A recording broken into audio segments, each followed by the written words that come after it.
আজকের এই সমাবেশে দাঁড়িয়ে মহান রব্বুল আলামিনের দরবারে শুকরগুজারি আদায় করছি, যিনি দীর্ঘ 16 বছরের ফ্যাসিবাদী স্বৈরাচারী বাংলাদেশের মানুষের বুকের উপর চেপে বসা জগদ্দল পাথরের ন্যায় জালিম শাহী হাসিনাকে উৎখাত করে এদেশের মানুষের জীবনে স্বস্তি ফিরিয়ে দিয়েছেন।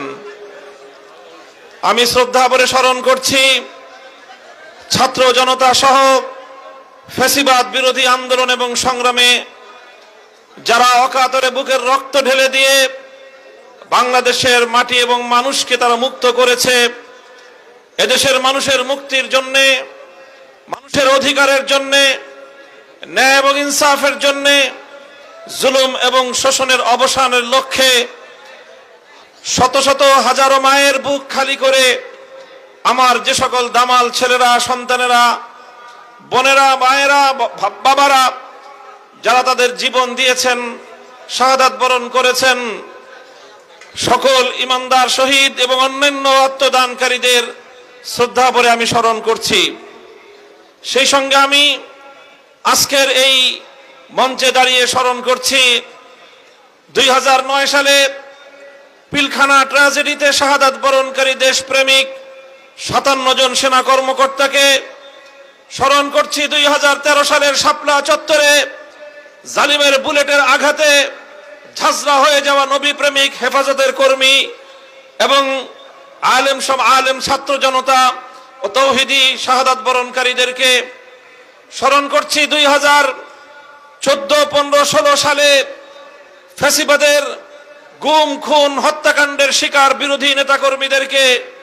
স্মরণ করছি 2021 সালের নরঘাতক গুজরাটের কসাই নরেন্দ্র মোদীর আগমনকে রুখে দেওয়ার প্রত্যয়ে দীপ্ত হেফাজতে ইসলামের শাহাদাত বরণকারী নেতাকর্মীদেরকে এবং দীর্ঘ আন্দোলন এবং সংগ্রামে যত মানুষ হতাহতের শিকার হয়েছে, যাদের অশ্রুতে বুক ভেসেছে, আল্লাহ রাব্বুল আলামিনের দরবারে তাদের সকলের শাহাদাতকে কবুল করে শহীদি মর্যাদা দান করার প্রার্থনা এবং দোয়া করছি।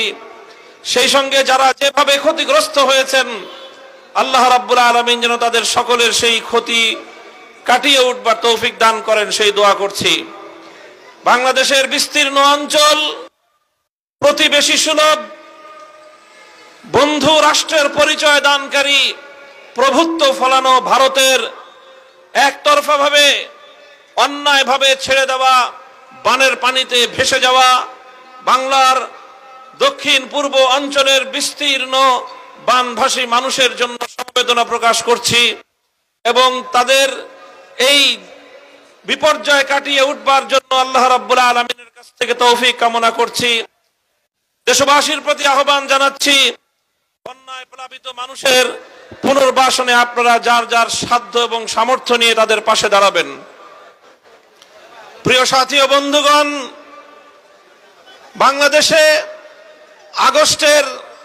5ই আগস্টের এই বিপ্লবকে, বৈষম্য বিরোধী এই গণ অভ্যুত্থানকে এদেশের মানুষ বাংলাদেশের দ্বিতীয় স্বাধীনতা হিসেবে চিহ্নিত করেছে। আমিও বলতে চাই 2024 সালের 5ই আগস্ট অনাগত ভবিষ্যতে এদেশের মানুষের জন্য মুক্তির মাইল ফলক হিসেবে বিবেচিত হবে।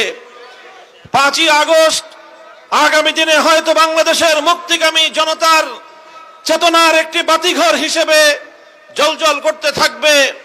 হয়তো আগামী দিনের প্রজন্ম 5ই আগস্টের বিপ্লব থেকে তারা বিপ্লবের চেতনা শিখবে।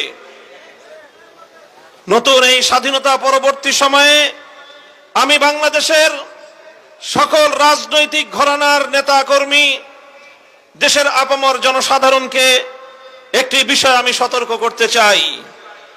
1971 সালের রক্তক্ষয়ী মুক্তিযুদ্ধের মধ্য দিয়ে যখন বাংলাদেশের মানুষ স্বাধীনতা অর্জন করেছিল, স্বাধীন বাংলাদেশের অভ্যুদয় ঘটেছিল, 71-এর পরবর্তী সময়ে কিছু দুঃখজনক বঞ্চনার ঘটনা সংঘটিত হয়েছিল। 1971-এর স্বাধীনতা অর্জিত হয়েছিল ইসলামের কথা বলে, 1971-এর স্বাধীনতা অর্জিত হয়েছিল জালিমের বিরুদ্ধে মুসলিমের অধিকার আদায়ের সংগ্রামের নামে। 1971-এর স্বাধীনতা অর্জিত হয়েছিল বাংলাদেশের স্বাধীন মাটিতে কোরআন সুন্নাহ বিরোধী কোনো আইন প্রণীত হবে না, এই অঙ্গীকারের মধ্য দিয়ে। এরপর অত্যন্ত দুঃখ এবং পরিতাপের সাথে দেশের মানুষ লক্ষ্য করলো 1972 সালে একটি সংবিধান প্রণীত হলো, যে সংবিধান 1971-এর মুক্তিযুদ্ধের মুখপাত্র ছিল না, যে সংবিধানে 71-এর মুক্তিযুদ্ধের চেতনা বাস্তবায়িত হয়নি। 1972 সালের সংবিধানের মধ্য দিয়ে মূলত আমাদের পার্শ্ববর্তী বন্ধু পরিচয় দানকারী প্রভুত্ব ফলানো ভারতের চাপিয়ে দেওয়া প্রেসক্রিপশন বাস্তবায়িত হয়েছিল। মুক্তিযুদ্ধের চেতনা বিরোধী মৌলিক নীতিমালাগুলোকে পুঁজি করে বাংলাদেশের গণমানুষের অভিপ্রায়, মানুষের ইচ্ছা, মানুষের চেতনা, মানুষের দীর্ঘ সংগ্রামের যে ঐতিহ্য, সে ঐতিহ্যকে ভুলুণ্ঠিত করে, সে ঐতিহ্যকে বৃদ্ধাঙ্গুলি প্রদর্শন করে ভারত সরকারের শিখিয়ে দেওয়া, তাদের লিখে দেওয়া সংবিধান বাংলাদেশের মানুষের উপর চাপিয়ে দেওয়া হয়েছিল। আর সেভাবেই 1971-এর মুক্তিযুদ্ধের সফলতাকে ছিনতাই করা হয়েছিল। কাজেই সেই 71-এর স্বাধীনতা পরবর্তী বাংলাদেশের মুক্তিযুদ্ধের চেতনা ছিনতাইয়ের ঘটনা থেকে আজকের প্রজন্মকে আমি শিক্ষা গ্রহণ করে সতর্ক থাকবার জন্য আমি আহ্বান জানাই। তোমরা পাড়ায় পাড়ায় দুর্গ করো, তোমরা পাড়ায় পাড়ায় পাহারাদারি বসো, তোমরা মসজিদে মসজিদে ধর্ম মত নির্বিশেষে সমস্ত জনগণকে নিয়ে ঐক্যের প্ল্যাটফর্ম করে সংগ্রাম পরিষদ গড়ে তোলো। 5ই আগস্টের বিপ্লবকে যদি কেউ ছিনতাই করতে চায়, এদেশের ম্যাক্সিমাম জনগণের চিন্তা চেতনার বিরুদ্ধে যদি নতুন কোন ষড়যন্ত্র দানা বেঁধে উঠবার চেষ্টা করে, তোমরা সেই ষড়যন্ত্রকে রুখে দেওয়ার জন্য রাজপথে নেমে আসবে।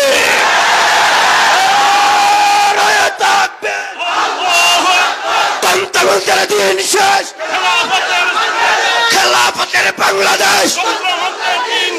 সংগ্রামী সাথী বন্ধুগণ, আজকের মঞ্চ থেকে বৈষম্য বিরোধী ছাত্র জনতাকে আমি অভিনন্দন জানাই। তারা শুধুমাত্র গণ অভ্যুত্থান অর্জিত হওয়ার পরেই, গণ অভ্যুত্থান সংগঠিত হওয়ার মাধ্যমেই তারা তাদের দায়িত্ব ক্ষান্ত করেনি, বরং নতুন অভ্যুত্থানকে ব্যর্থ করার জন্য জাতীয় এবং আন্তর্জাতিক পর্যায়ে দেশের ভেতরে বাইরে যত ষড়যন্ত্র চলছে, সেই ষড়যন্ত্রগুলোকে মোকাবেলা করবার জন্য বৈষম্য বিরোধী ছাত্র আন্দোলনের নেতৃবৃন্দ তারা সতর্ক প্রহরার মাধ্যমে অনেকগুলো ষড়যন্ত্রকে তারা ব্যর্থ করে দিয়েছে।